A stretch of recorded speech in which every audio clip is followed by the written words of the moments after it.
Assalomu alaykum. Demak, Bekmiyat Life uchun Advent 8 kitobdan bir qiziq masalani yechib qilamiz. Xo'p, bu safar masalani o'qib, birga yozamiz.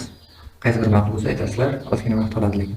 Natriy xlorid eritmasiga undagi tuz massasicha suv qo'shildi. Hosil bo'lgan eritmaga esa shu eritmaning 3dan 2 qismi miqdorida natriy xlorid, ya'ni tuz qo'shilganda 50% eritma olingan bo'lsa, dastlabki eritma necha foizli bo'lgan? Demak, bizda masala shartida son yo'q, o'zimizdan 300 gram eritma olamiz. Dastlabki eritma. Ichidagi tuz, ya'ni natriy xlorid, tuz va suv bor deb olsak, tuzimizni o'zimizdan x gram deb olsak, suvimiz shunda 300 minus x qoladi, to'g'rimi? 300 minus x, ya'ni eritma massasidan tuzni aytsak suvga qoladi. Keyin aytyapti, undagi tuzning massasicha suv qo'shildi deyapti. Masalan, shart aytib qo'yibdi, suv qo'shildi.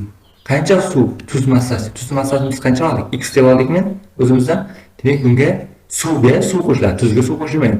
Eritmaning tarkibiga suvga qo'shiladi. Ya'ni x gram suv qo'shildi. Endi bizda keyin hosil bo'lgan eritmaning, demak, hosil bo'lgan eritma bo'ladi. Mana bu yerda 300 gram eritmaga faqatgina suv qo'shilgan x gram. Ya'ni bu hosil bo'lgan eritma. Eritma qo'y. 300 minus x. Endi qarang, o'sha hosil bo'lgan eritmaning 3dan 2 qismi miqdorida, ya'ni 300 gram plus x eritmani 2 qism 3 qism miqdorida tuz qo'shildi, ya'ni shunda bu qisqarsa 1 taqsim 3 degan 0.30 bo'ladi. Shunda qancha bo'ladi? 2 ga ko'paytiramiz, 200 plus 0.66x tuz bu. Natriy xlor qo'shilgan tuz yozib qo'yaman. 2 taqsim 3 qism nuqta natriy xlor qo'shilgan. Agar buni tushunmasangiz, mana bu fosil bo'ladi. Ya'ni 300 minus plus x'imiz 3 qism, 2 qismimiz qancha deb olsangiz, shunda 603 ga bo'ladigan bo'lsa, a barobar deb olasiz.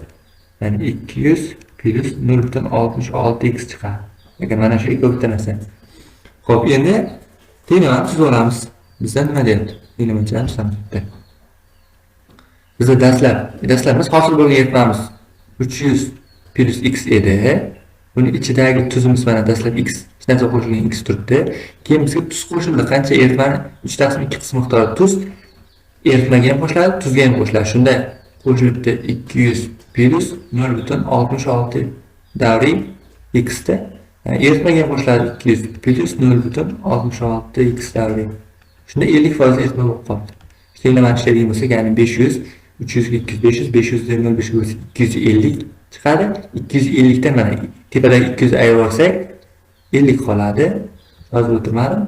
Xo'p, x ga 0.66x qo'ysak 1.66x ko'paytirsak 0.5 ga yarim bo'ladi, ya'ni 0.83x bo'ladi. 0.66 ni ayirib tashlaydigan bo'lsak, ya'ni 0.83 dan yana shu o'zi bo'ladi, 0.66 desa, shunda 50 deb bo'lamiz.